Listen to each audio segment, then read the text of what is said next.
നമ്മളുടെ totally horn സെറ്റപ്പിൻ്റെ wiring ഒന്ന് നോക്കാം. നമുക്കൊരു വണ്ടിയുടെ ബാറ്ററി ഉണ്ട്, നമ്മളൊരു ഫ്യൂസ് എടുത്തിട്ടുണ്ട്, ഒരു 4 പോയിന്റ് റിലേ എടുത്തിട്ടുണ്ട്, പിന്നെ ഒരു ഒറിജിനൽ ഹോൺ കണക്ഷൻസ്, ഒരു പോസിറ്റീവും ഒരു എർത്തും വരുന്നുണ്ട്, പിന്നെ നമ്മളുടെ പുതിയ ഹോൺസും ഉണ്ട്.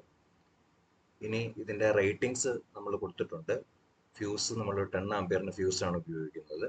ബാക്കിയുള്ള കണക്ഷൻസ് എങ്ങോട്ടാണെന്നുള്ളതാണ് ലെഫ്റ്റ് സൈഡിൽ എഴുതിയിരിക്കുന്നത്. ഇനി ജസ്റ്റ് വയറിംഗ് എങ്ങനെയാണ് പോകുന്നതെന്ന് നമ്മളൊന്ന് നോക്കിക്കഴിഞ്ഞാൽ, ആദ്യം നമ്മൾ ബാറ്ററി പോസിറ്റീവിൽ നിന്നും നമ്മുടെ ഫ്യൂസിൻ്റെ ഒരു ലീഡിലേക്ക് ഒരു കണക്ഷൻ കൊടുക്കുന്നു. അതിനുശേഷം നമ്മൾ ഫ്യൂസിൻ്റെ നെക്സ്റ്റ് ലീഡിൽ നിന്നും നമ്മുടെ 4 പോയിന്റ് റിലേയുടെ 30 എന്നുള്ള പിന്നിലേക്ക് ഒരു കണക്ഷൻ കൊടുക്കുന്നു.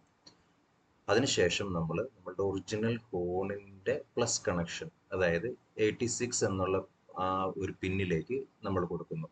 ഇതിനകത്ത് കാണിച്ചിരിക്കുന്ന ഹോൺ വെറുതെ കാണിച്ചിരിക്കുന്നതാണ്, ആ ഹോണിൻ്റെ കണക്ഷൻസ് മാത്രമാണ് നമ്മൾ യൂസ് ചെയ്യുന്നത്.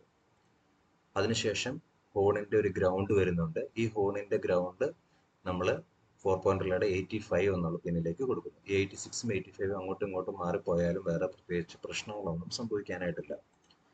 അതിനുശേഷം നമ്മളുടെ ഔട്ട്, അതായത് നമ്മുടെ പുതുതായിട്ട് പിടിപ്പിക്കാൻ പോണ ഹോണിലേക്ക് വരുന്ന കണക്ഷൻ 87 എന്നുള്ള കണക്ഷനിൽ നിന്നാണ് വരുന്നത്. ആ പിന്നെ നമ്മൾ കൊടുത്തു, അത് 2 ബ്രാഞ്ച് ആക്കിയിട്ട് കൊടുത്തിട്ടുണ്ട്. അതിനുശേഷം നമ്മുടെ ഹോൺസിന് ലോക്കലൈസ്ഡ് ആയിട്ടാണ് എർത്ത് കൊടുക്കുന്നത്.